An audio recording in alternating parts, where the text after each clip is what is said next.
here we are at Fashion Island, LA, and we're here with Arda, my good friend, old friend Arda, who owns a coffee shop here. And we figured it would be a good idea to actually talk about that, talk about how it works to come to the US, come to LA, and open your own business, because he has in-depth, first-hand knowledge, experience. And without further ado, let's start to get to know Arda a little bit. Let's talk about your business. What is Boxx Coffee? I think it's a good introduction to start with that. Yeah, so hi, I'm Arda.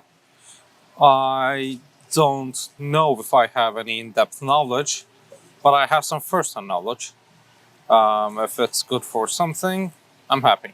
I will use the term we because I'm not the only owner. I'm just one of the owners. Boxx is a coffee shop, but perhaps, at least to us, more important than that, it is a coffee roastery. Boxx is founded in Istanbul, Turkey, by one of my partners in this, Mert Soley.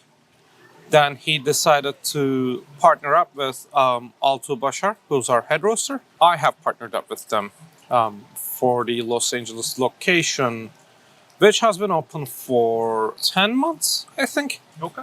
My counting has never been my strong suit, at least for the smaller numbers. We are just past the 10-month mark. We are closing in on our first year at this point. Okay. So to sum up, Boxx is a franchise from Turkey that opened its first branch in LA through you, basically. Yeah. The only thing I would like to slightly correct is franchise. Okay. Because that implies we are giving franchises. We don't. We own and operate our own things our own way. Yeah. And your strongest suit is obviously that you are a roaster, not only a coffee shop. As Boxx, yes. As Boxx. Let's then start to get to know you a little bit more.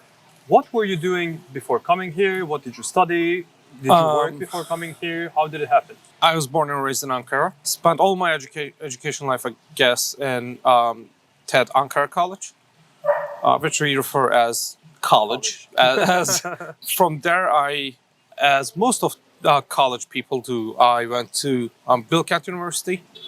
I studied law. Then I did a year of internship, which you're required to do in Turkey before you start any kind of legal practice. Mm-hmm. Shortly after finishing that, I moved here. Between moving here and finishing my legal internship, I attended 2 courses in Culinary Arts Academy of Istanbul. Okay.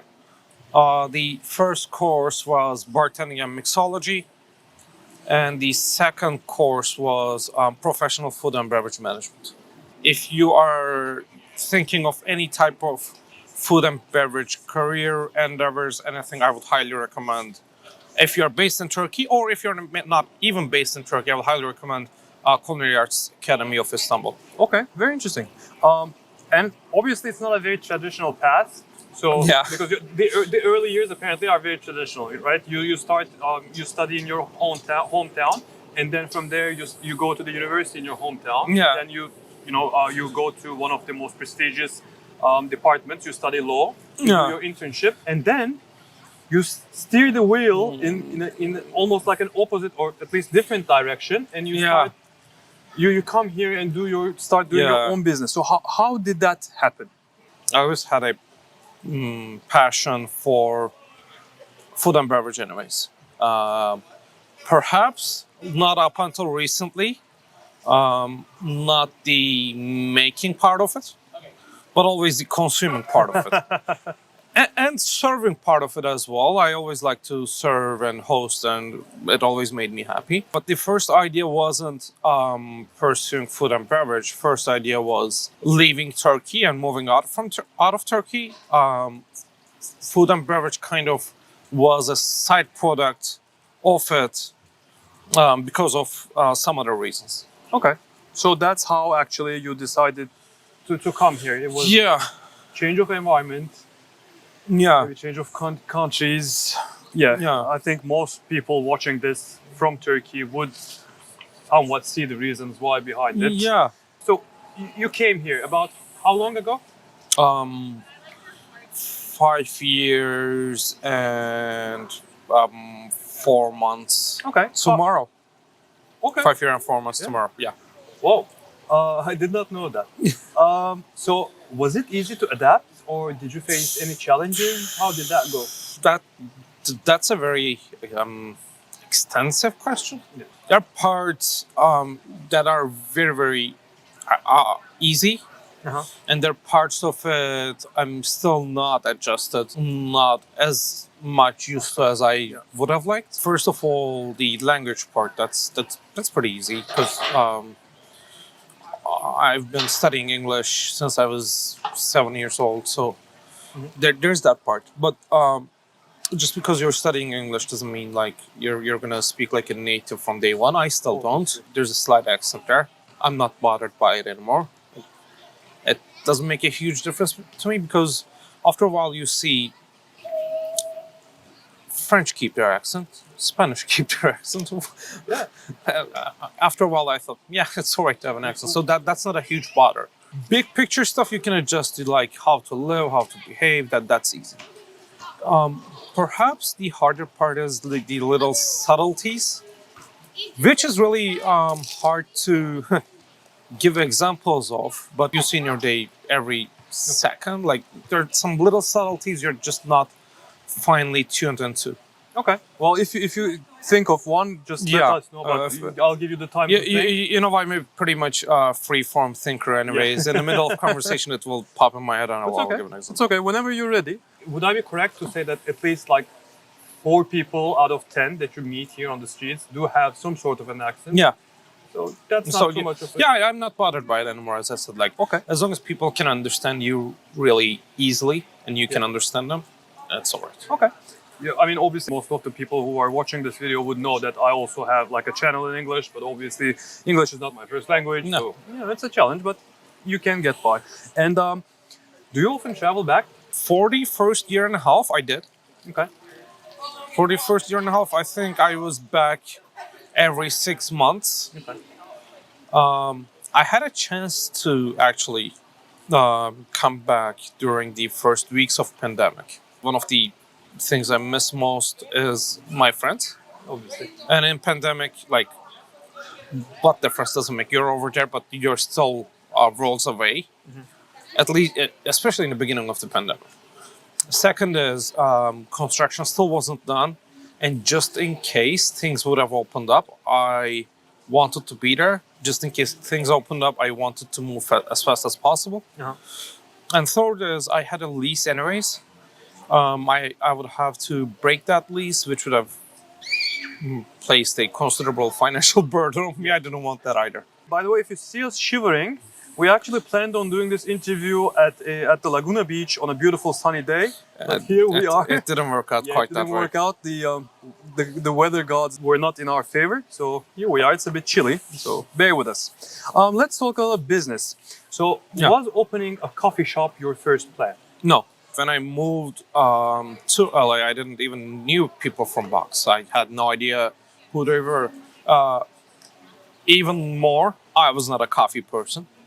So there was that. I might have mentioned this to you when we were back in Turkey. I might have not. But our good friend Ezgi was visiting one of the very good coffee shops in Turkey. And I was like, yeah, what is this all for? It's just coffee anyways. I mean, I was obviously wrong. There is subtleties, there is details, there is ways of making it better. But yeah, at the time I moved out from Turkey, I wasn't a coffee person. I had no intention to open up a coffee shop. I didn't know Boxx. Let's also just quickly mention what was your legal status coming. Oh yeah, because that is important. Yes, I'm one of the very lucky people who had a green card, and the funny thing is I didn't even apply for it. My mom did, so she won, and I was smaller than 18, so I won. Oh, that's very. So that was lucky. Yeah, I think that was lucky. It's a complete stroke of luck. I had no part of it. So you already had a green card. You came here because, well, you were a little fed up being back home. Were you set on starting a business, or did you, think maybe I'll work somewhere, maybe I'll practice law, or did you come here to start a business? No, start a business, definitely. So, again, people who know me know how much of a distant relationship I have with school. Yeah. Okay. Uh, I had no intention of going to school whatsoever. So it was always to start a business and a beach club. Actually, that was the first idea. For various reasons that I would not bore you to death with, it didn't really happen. I started thinking, all right, that's not happening at all. It was still going to be a food and beverage thing because, well, that was my education in the Culinary Arts Academy. So I was like, okay, it's going to be food and beverage. What is not easier, because with that education, I found that managing a food and beverage establishment is not easy, actually, but more manageable. Just inventory and hours wise, Okay. which is a coffee shop. Since I didn't know anything, I figured I should learn. I went back to Turkey, attended some trainings for the coffee aspect of things as well. Which, so at that point, I was a coffee person. Like those trainings, I realized there was much more to coffee than I first realized. It was this drink which had incredible depth. Source chain was really important. Process was really important. Roasting and brewing, these things are all separate links of the chain. So unless you took care of every single one of them properly, you wouldn't be getting a good product. So you actually discovered the depth and the Yeah. complexity of coffee. That kind of drew me in. I'm like, okay, this is not a simple product at all. There's layers and levels to this thing. Okay, that's very interesting, actually. Yeah. Do you think it was more difficult for you to open a shop here in LA as a foreigner than it would have been for a U.S. citizen? I think so, but there's not any discriminatory aspect to it. That's not it. It is like, if let me put it this way: if I had parents who were born and raised in the U.S. and I was born and raised in Turkey, it still would have been really hard, Okay. and I would say equal amount of hard, because I think the hard part was network. I see. You gotta have a network of people. Like for building out something, you need architects, engineers, contractors, people who are good at their jobs. That's the aspect that held us back a little bit. Okay. By the way, on that front, on the off chance that somebody who knows knife design in Istanbul, fantastic architectural okay. company. There you go. They did our interior design. Forever grateful with how everything turned out on the design aspect of things. If you are doing any type of food and beverage management or food and beverage establishment, knife design, I would highly recommend. Arts District is a very industrial district. Historically, it is industrial, and the way it is structured now is there are a lot of lofts, a lot of steel, a lot of brickwork, a lot of massive wood pieces. So what we tried to do was the bar area, we tried to design it like a loft. The idea was always to have a welcoming, warm place, but with the design elements of Arts District. That's actually a nice segue to my next question, which was, why did you choose the Arts District to open Boxx? The honest answer to that is I didn't. Okay. So as I mentioned, I have two fantastic partners. One of them, Mark Soleil, he was here February 2018. Okay. I had a couple of places in mind. Arts District was not one of them. His first day, I believe, we are in downtown. We are visiting coffee shops, talking, assessing where we stand between all these shops. Anyway, we were finished by 3 p.m. that day. As you now know, Arts District is just adjacent to downtown. So since our tour was finished and we had nothing to do, I was like, let's go to Arts District. Let's see if there's anything over there. So first shop, we first did a little map search and we found Stamptown and Blue Bottle had shops in Arts District. Two of the most prominent coffee roasters of third wave coffee was, at least in States, was in this district. For that reason, we wanted to be with the people who are already at the top bar. We went to Stamptown. There was nobody on the street. We go to the shop and it's full to the brim. That was really interesting. We headed out of Stamptown. We went to Blue Bottle. same story. Nobody on the street. As soon as we went into the shop, filled to the brim. So that was a curious happening for us. Like, okay, are these people teleporting to the shops? What's exactly is this some kind of dark magic? What's going on here? On our way there, we just realized that there was all these big buildings that seemed like abandoned warehouses or abandoned factories. All of a sudden, we just realized, oh, these are lofts. And as soon as we realized that with Mart said, okay, this is the place we are doing this. Mart, from his time in Toronto, understood what was happening in Arts District. Okay, let's get to the essence and the tough questions. Did you face any challenges? Because the story, when you look from afar, obviously it's beautiful, right? You were lucky enough to be able to come to a country and a city that you actually loved and liked, and you were able to open a coffee shop. But obviously, I know that behind the curtain story is not always the same. So, did you face any challenges? What was the toughest part? The toughest part is the time it took, I'll say. So when we first started the project, it was supposed to finish in 3 months, right? It took us 21 months to finish. The second aspect of it is it costed much, much more than what we imagined in the first place. Overall, it's a very broad answer, but time and money. Which is, I think, it's the same thing you're going to hear from each entrepreneur, time and money. Obviously, I would definitely understand that you may not want to get too much into detail. Yeah. But would you like to give us a sense of how much money someone who's willing to, who's considering opening up a business in LA should have set aside? I won't go into details. Let me just lead in with that. But it's not that I can't give numbers. It's more they wouldn't be indicative of anything is the issue. The reason I'm saying this is there are different areas of town you can do things in. There are different levels you can do things. And I could have done the same shop with different materials, with different equipment for much, much cheaper. It's a price efficiency issue. You try to find the optimum value. And here's the issue. You have a graph. There are a couple of optimum values. The issue is which one you're going to pick. If you're intending to do this in Los Angeles, if this is a food and beverage establishment, if your equipment is highly specialized, and if you are doing a specialty product, you are not doing this under $1 million. Okay.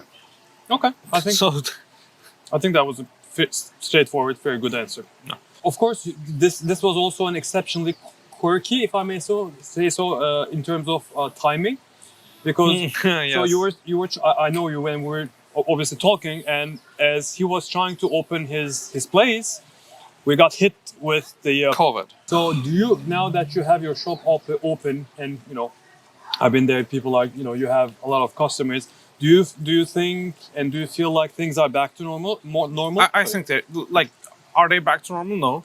Are they getting back to normal? Definitely yes. People have their own timelines of getting adjusted to new realities. Some people are really eager to ditch the masks. Some people are not. It's everybody's own personal timetable for me. Something to address, I think, since we're talking good coffee and we're talking, third generation coffee, and we have our Starbucks mugs or cups, whatever. I think it's we need to tell that this is hot chocolate. and we have this because it's fairly cold here. It's really 16 cold. degrees. But we will soldier on and proceed with the interview. So let's also keep on the subject of business, on topic of business. Yeah. Do you plan on expanding your business, or maybe in like X amount of time, would you consider venturing on another business? What's the long-term plan? Venturing on another business, that's a question too early. Okay. For now, I am very, very into coffee. And what we have started, it has just started. It hasn't grown. It's not matured enough. So venturing into another thing is a question too far. When it comes to expanding Boxx, yeah, definitely. But maybe not in the conventional way people are accustomed to. As I mentioned, we are roasters first and foremost. So our job mainly is to roast coffee beans and do wholesale. That's how we like to expand. We are not a coffee shop that does 25 locations. That's not really us, I think. We don't like to compete with our clients. Okay. Yeah. So it's expanding the wholesale portion of things. It is getting colder and colder, so Yeah, I'd like to that's- start wrapping up slowly. Yeah, sure. Let's take a look at your 5, almost 6 years here in LA. Would you say that you're overall happy? Yeah. Again, it's not that easy to. I said a very enthusiastic yeah, but it's not that easy to answer really. So, am I happy? Yes, but it's always a so. With time, I'm realizing everything is a trade-off. It's not like you do this one move and you take everything. It's not that. Everything is a trade-off, right? Am I happy with my trade-off? Yes. Especially with how things have moved here and how things have moved back home. I think I've made the right call. That's not a matter of question for me. Yeah. Could I have been happier? Yeah, but who couldn't? I think that's a very good answer. And yes, I couldn't agree more. Of course, as you said, nothing is that straightforward. Yeah. And there are challenges, and you've been through many. I know. The question is, what would you have done differently? Did you have like the chance to start again? One of the things that held us back was our absolute desire to do the shop and roasting at the same space. Opening a shop is not easy. It is hard, especially in LA. And this is not my opinion. This is opinion of people who I talk to who have invested in different states, all around United States. This is their opinion. LA is one of the hardest cities you can find to do business in. On top of that, we are roasters. As city didn't know what a roasting machine is, they still don't. Perhaps what I would have done different if I had all that knowledge, I would have done our roastery first in a separate space, and I would have done the. I would have kept the space for the roastery. Space would be there. I would have done the shop. I would have opened the shop in a year. I would not have waited 21 months. In a year, shop would be open. I would have, in that same time, I would have done the roastery in a different space. That would be open. Then I would have applied the permits to do the roastery in the shop. So that way, shop would be open, roastery would be open, we would be working, and then we would have moved the roastery into the shop without losing any time. That's, I think, the one thing I would have done differently if I had all the knowledge I have right now. You're telling me that obviously here it's very hard to open a business because bureaucracy. It's not. Licenses. It's not really. Yeah. Yeah. By the way, I want to comment on one thing. So it's not. People are not helpful. That is really weird. When I say LA is the hardest city, whatever you would think, oh, people are not helpful. Whatever. It's not that. The system doesn't work even though people are helpful. That is really weird. Two last questions. First, what would you recommend to someone who is planning on starting a business here in LA? I can only talk about my industry because I don't know anything about any other industry. I know things about this. Get a good MEP engineer. That means mechanical, electrical, plumbing. Get those sorted out. That is the most. Those are your most important drawings. You don't want any faults, anything that's delaying your process in that. That is the one single most important thing. All the other things, apart from that drawings, are up to you. But that is one thing you have no idea. So find good people who do that. So I don't want to end on a own challenges. I want to end on a more upbeat and more happy note. Yeah, so, absolutely. what would you say is the best part in living in LA, in owning a business about something, a product that you are actually very passionate about? So I'm not going to be one of those people, oh, do what you love, then you don't work a day in your life. That's bullshit. Yeah. You're still working. Working in something you love, is it fun? Yes, but I liked working in law too. So it's really hard for me to compare. I worked in two areas I really liked, actually. I was very lucky. The second thing, living in LA. What is the easiest part? There are a lot of easy parts. It doesn't have to be easy. No. Give us what makes you happy, man. One thing are people are more positive, I would say. But that's so when you say that, it's not like people in Turkey are negative and downbeat just because they want to be. To a certain extent, it's a matter of circumstances, right? Okay. In better circumstances, in a better environment, I think we can be positive too. We are a fairly cheerful bunch, but right now we are not. So I think that's a trade-off I made. You may not think it means a lot, but I think common niceties are easier to come across in LA as well. I think one big difference, for example, is, and which really makes me happy that I'm doing this here, you get a lot more interaction with people. Treating you like you're their equals. You get bad people too, but like whatever. What I'm saying is, ratio-wise, that happens a lot more. Common niceties are easier to come across, is the whole point. Which shouldn't mean a lot, but it does.